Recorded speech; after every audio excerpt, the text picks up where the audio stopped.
চিত্রনায়ক সালমান শাহ হত্যা মামলার খলনায়ক আশরাফুল হক ডনকে কারাগারে পাঠানোর নির্দেশ দিয়েছেন আদালত। রোববার ৯ আগস্ট বিকেলে শুনানি শেষে ঢাকার মেট্রোপলিটন ম্যাজিস্ট্রেট সিআইডির আবেদন মঞ্জুর করে তাকে কারাগারে পাঠানোর নির্দেশ দেন। এর আগে হযরত শাহজালাল আন্তর্জাতিক বিমানবন্দরের ইমিগ্রেশন কর্তৃপক্ষ আশরাফুল হক ডনকে আটক করে পরে তাকে সিআইডির কাছে হস্তান্তর করা হয়।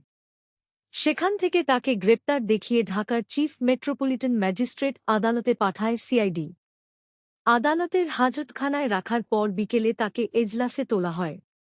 বিমানবন্দর থানা সূত্রে জানা যায়, সালমান শাহ হত্যা মামলার কারণে ডনের বিদেশযাত্রায় নিষেধাজ্ঞা ছিল। ইমিগ্রেশনের স্টপ লিস্টেও তার নাম ছিল। আজ বিদেশে যাওয়ার সময় তাকে আটক করা হয়।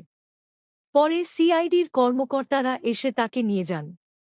১৯৯৬ সালের ৬ সেপ্টেম্বর মারা যান সালমান শাহ।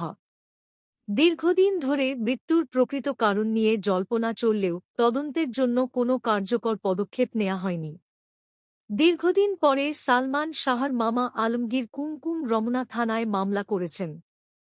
মামলায় সাবেক স্ত্রী সামিরা হক, খল চরিত্রের অভিনয়শিল্পী ডন হকসহ মোট ১১ জনকে আসামি করা হয়েছে।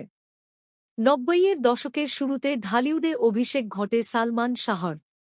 তাকে পরিকল্পিতভাবে হত্যা করা হয়েছে বলে বরাবরই দাবি করে এসেছে জনপ্রিয় এ চিত্রনায়কের পরিবার। মা নীলা চৌধুরীর অভিযোগ ছিল, তারা হত্যা মামলা করতে গেলে পুলিশ সেটিকে অপমৃত্যুর মামলা হিসেবে নথিভুক্ত করে। যদিও পুলিশ বলেছিল, অপমৃত্যুর মামলা তদন্তের সময় যদি বেরিয়ে আসে যে এটি হত্যাকাণ্ড, তাহলে সেটি স্বয়ংক্রিয়ভাবে হত্যা মামলায় মোড় নেবে। সালমান শাহ মাত্র ৪ বছরের চলচ্চিত্র জীবনে ২৭টি ছবিতে অভিনয় করে তুমুল জনপ্রিয়তা অর্জন করেন তিনি।